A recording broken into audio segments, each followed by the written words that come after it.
If you like what you hear, follow us in Apple, Spotify, or wherever you listen to podcasts.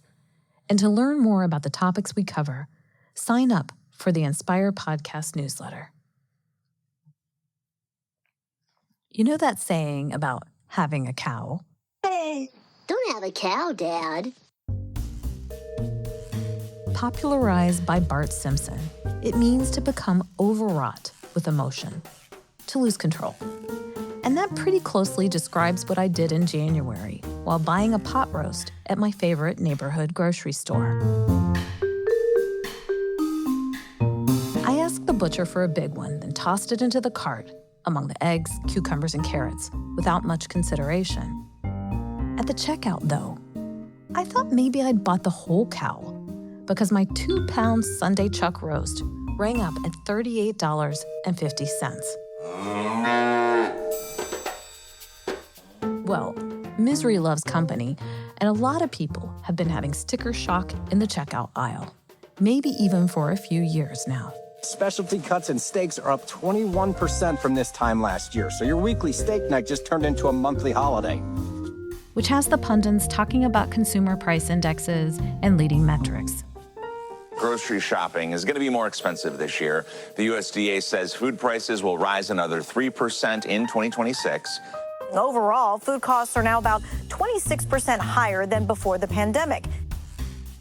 Well, it's true that the CPI was a little bit, more muted. However, food prices have been going up at much faster paces. So you saw a 2.9% increase in food prices in January. That vastly outpaced overall price increases, and that's actually accelerated in 5 of the 6 leading metrics on food prices. And it's not just beef. According to the Consumer Price Index released in January by the U.S. Bureau of Labor Statistics, coffee prices are up 20% over last year. Lettuce costs 7% more than last year, and frozen fish is nearly 9% more expensive. What in the Piggly Wiggly is going on? Drew Hanks is an associate professor of consumer sciences in Ohio State's College of Education and Human Ecology. He studies how economic policies impact the ways people eat. The period from 2010 to 2019, the average food inflation between those years was 1.5% a year. However, there were years of high inflation in that 10-year window, like 4%, there was a 3%. The question is, with food inflation projected at 3% this year, are we trending up now? We still need time to really tell, but it's possible we're entering an era with slightly higher inflation. That's what it seems the data may be showing. Time will tell, right? But, being a consumer, you do feel it. In this episode of the Ohio State University Inspire podcast, we learn what's driving up some food prices while others have come down, and who is being impacted the most.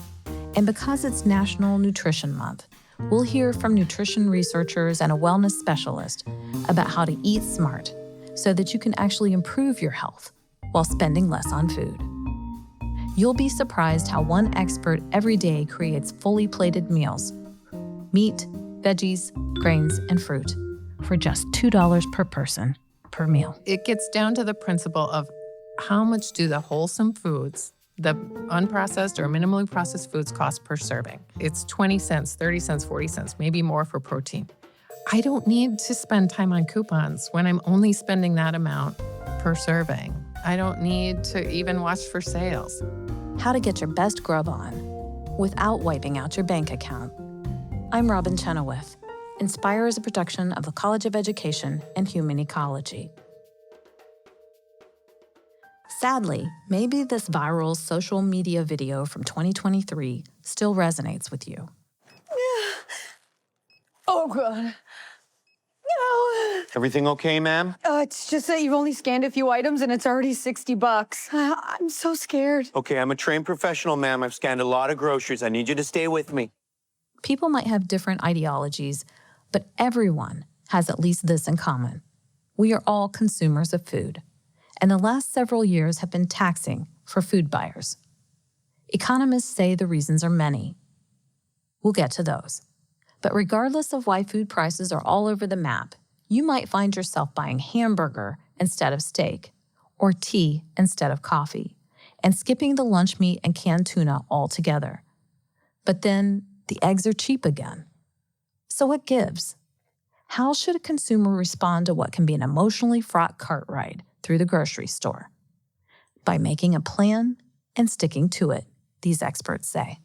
My name is Irene Hatsu. I'm an associate professor of human nutrition within the College of Education and Human Ecology, and I'm also a state specialist for food security within OSU Extension. I'm Carol Smathers. I'm an associate professor with Ohio State University Extension in the Family and Consumer Sciences program area, and I serve as a state-level specialist in youth wellness and nutrition. The cost of food went up on an annual basis, really soared in 2022. It went up 11.4% for the cost of food at home, and that hurt all of us. We all had to make adjustments in what we bought. It has not been going up that steeply at all since then. What I have found in my grocery shopping over the last few years is that food prices are really fluctuating. Some of the foods that I regularly buy increase a little bit, and quite a few of them decrease. Wow, it sure doesn't seem that way. Why? It depends on the foods that you often buy. I give the example that in 2023, 2024, the cost of meat, beef, went up dramatically. We all know the cost of eggs went up sharply. The cost of processed foods really went up. Grains and baked goods, sweets went up. I rely a lot more on fruits and vegetables, lean chicken, fish. The seafood cost actually went down. The dairy products actually went down a little that year. I just didn't feel the sharp increases that other people did. Because of the way you eat. Because of the foods I typically buy.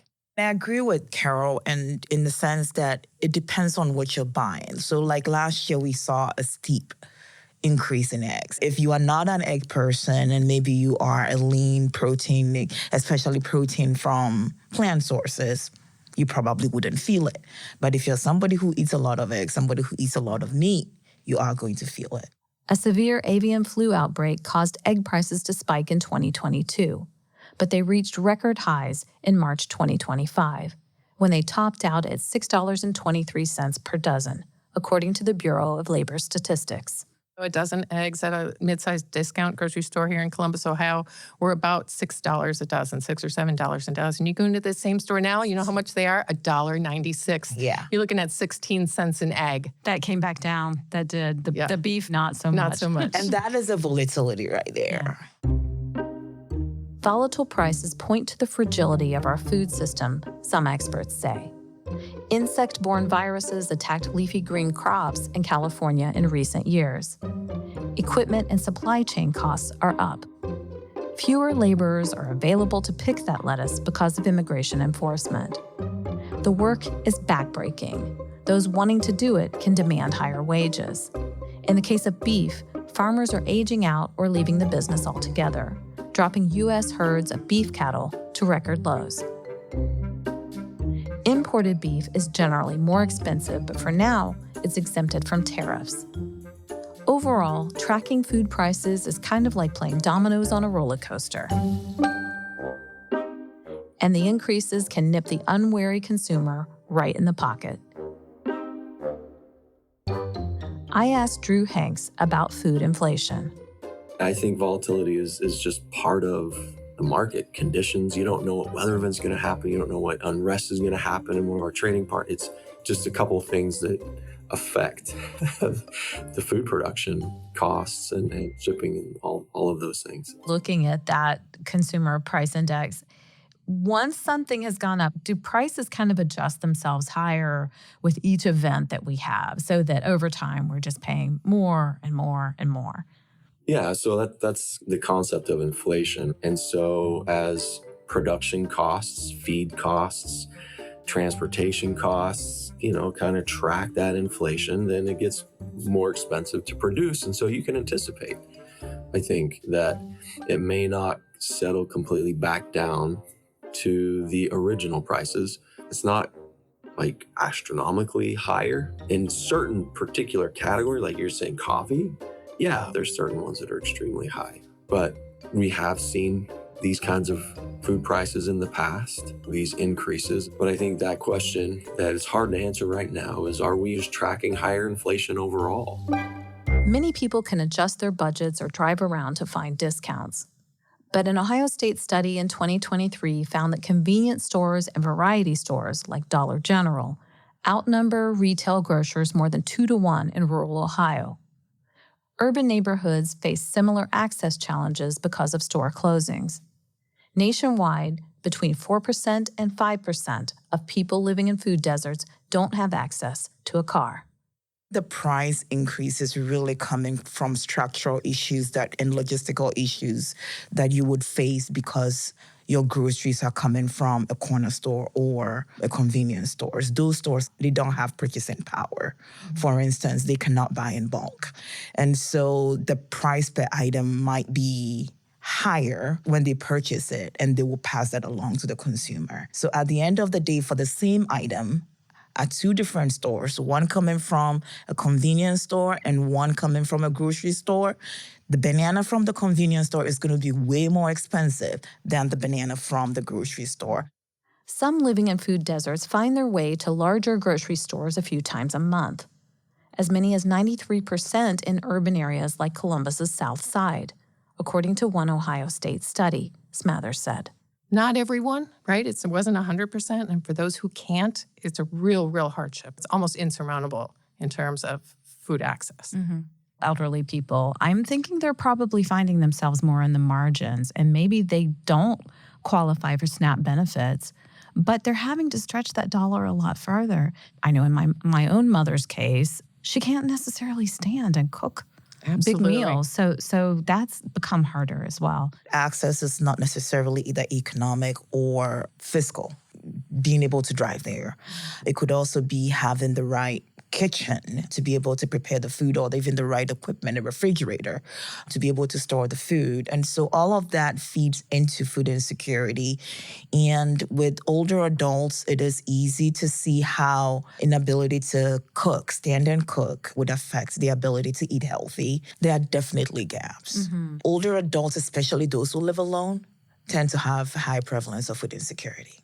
Meals on Wheels food delivery can help older adults, and SNAP benefits help those who still qualify, though more restrictions are now in place for federal programs, Hank said.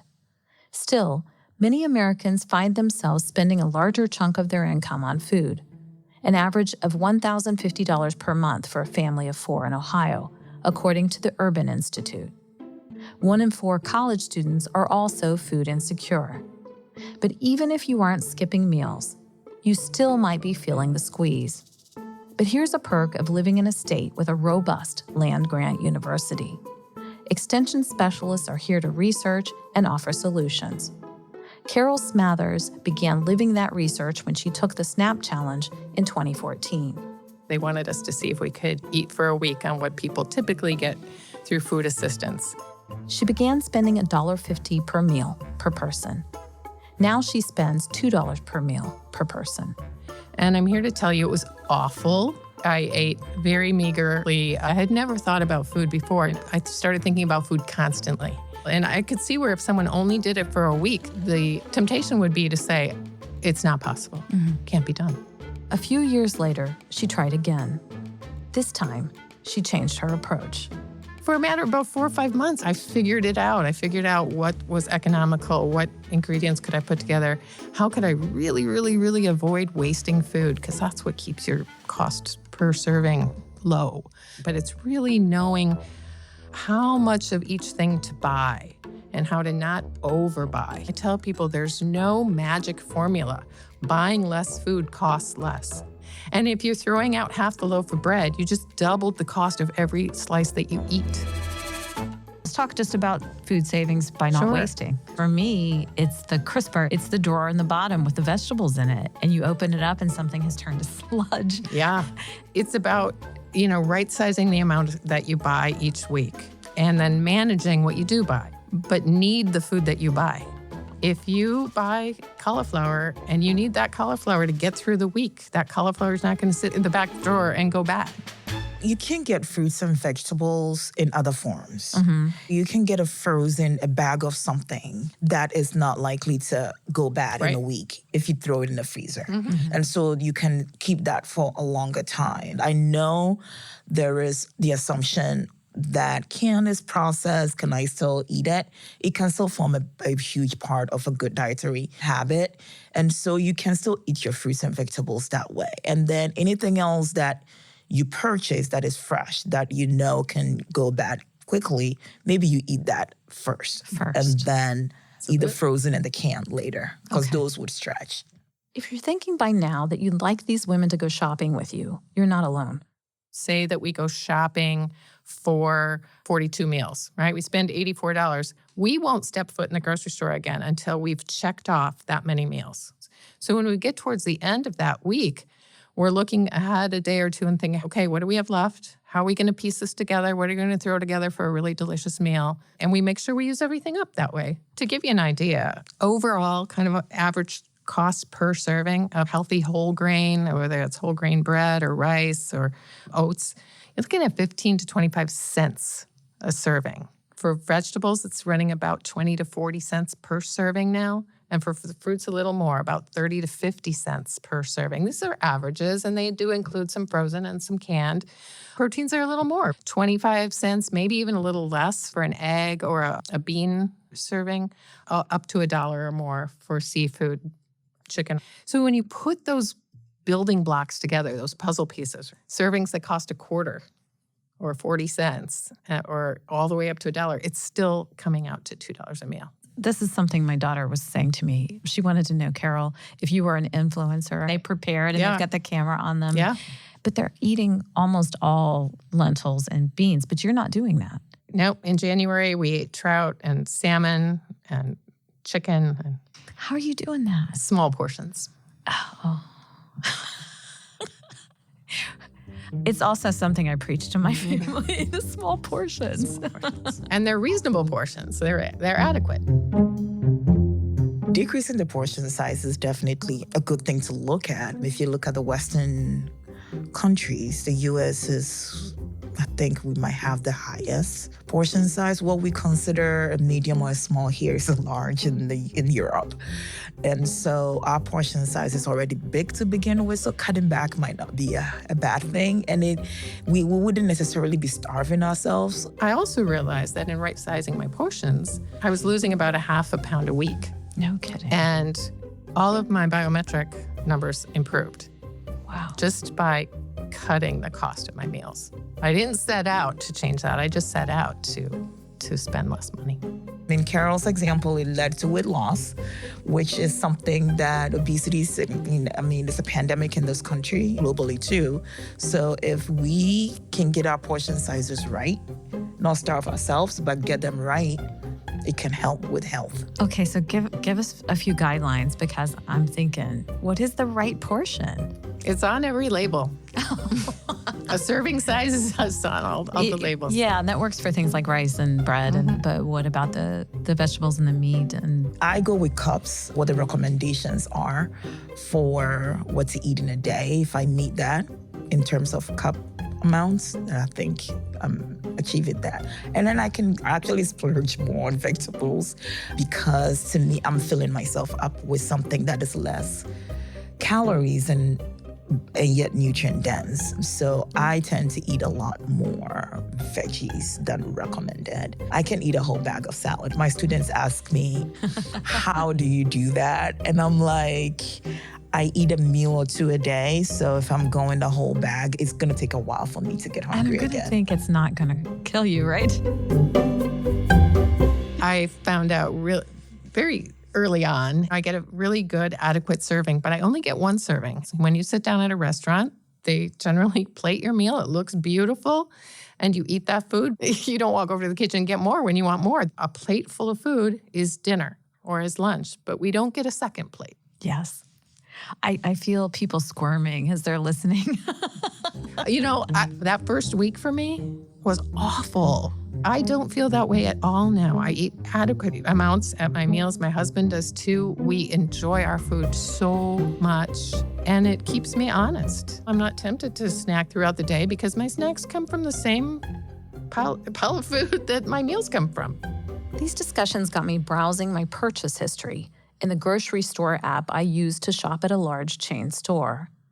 Truthfully, there aren't many spontaneous or unhealthful purchases there, unless you count chocolate and mini-sized ginger ale. But where Smathers was spending 16 cents per egg, I'm spending 30 for free range. And the organic strawberries I bought in February cost $6.99 per pound, $3 more than conventionally grown berries.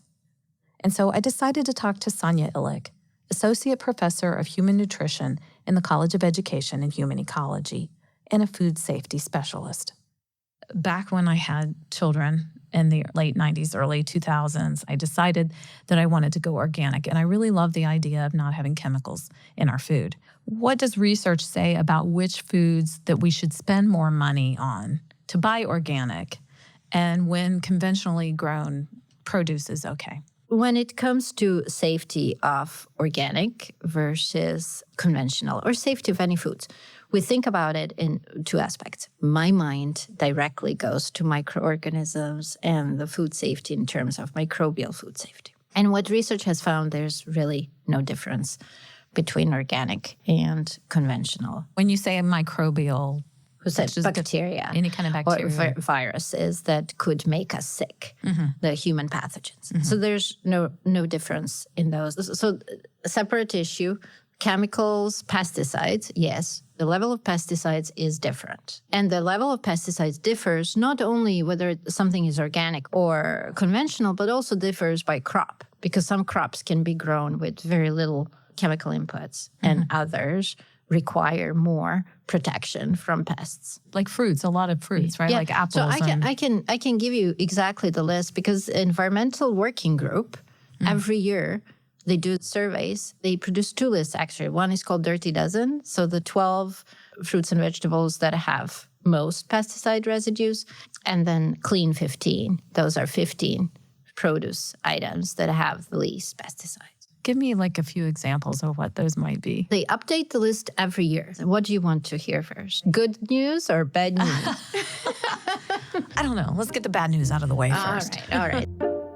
So Dirty Dozen. Spinach is this year at the top of it. So spinach, strawberries, kale, collard mustard greens. Then grapes, peaches, cherries, nectarines, pears, apples, blackberries, blueberries, potatoes, and bell and hot peppers. Okay, so it's a lot of leafy greens and a lot of fruit. Leafy greens, kale, spinach, they're always kind of competing for that. And then those, I think they call them stone fruits when they're peaches, apples. Now the Clean 15, which are also conventionally produced.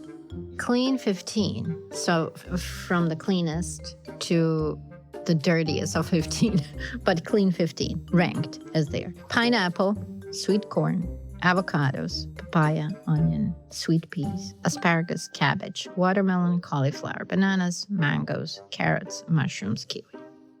If you worry about chemicals the way I do, but want to stretch your budget, you might consider buying these conventionally grown produce items because fewer synthetic chemicals are used on them. But whether they're produced organically or conventionally, fruits and vegetables that go into the food chain, they always have to have the levels of pesticides that are below the limit for a certain pesticide. And Environmental Protection Agency, they do these risk assessments that are cumulative. So the same pesticides can be used to produce some leafy greens, but also maybe in turf, lawns, and etc. So they take that cumulative risk into consideration. And then they even multiply the factor for children, because children are more smaller weight and more susceptible. So when you're talking about money. To me, I'm always a little bit surprised. Maybe the strawberries are a lot more, depending on the store you're in, if you buy organic. And to me, I can't help it. They taste better. Are you sure? Maybe a little bit of placebo? Yeah, but like you cut it open and it's ripe inside. You cut open a conventional one and it's white inside. And to me, that's a difference. Well, it could be the difference when it was harvested, right, from batch to batch. So sometimes it's harvested a little bit early on so that it can ripen in transportation. But if you want to buy strawberries and you cannot make that choice and you cannot pay the price that is sometimes 50% more, maybe even more, higher than conventional, it is good to understand what the risks are and what you're not risking by buying conventional. So maybe there's a trust factor. When I had small children, I was thinking, I don't know if I trust. So definitely the milk was very expensive then. But I just didn't want those hormones in my kids' milk. And I think I made sacrifices to do that, right? I had to sacrifice other things. Nowadays, maybe not so much, but it's not something you should lose sleep over if you cannot afford If you organic. cannot afford organic, you're not putting your kids at risk, right, in that regard. Now, hormones, antibiotics, etc., they're also regulated. And I think just by reading labels, you can probably make that choice of getting non-organic, antibiotic-free milk, or learn more about the producers and the ways that foods are produced. I think in general, we know very little. We understand the food systems very superficially, so to speak. Did I ask you what your splurge was? What's your one item that you Did we regularly- talk about chocolate? Chocolate and coffee. This is Chocolate and what I coffee. call Two of the chocolate most and expensive things on the market right now. Yeah. And I can't live without chocolate. I mean, I can, but I don't want to. Coffee has really gone through the roof, and I'm a huge coffee lover. And there are just no sales, as many sales as there used to be. I really like that Lavazza coffee, right? So I'm shopping on Amazon. If Amazon still has the prices that are not gone up. Is that your trick? But it is my trick for this product. Yeah. But it all depends on the product. So you're actually looking for the deal for certain things. Of course, yes. I am. I have to. Yeah. I'm looking for a deal. I love a good deal.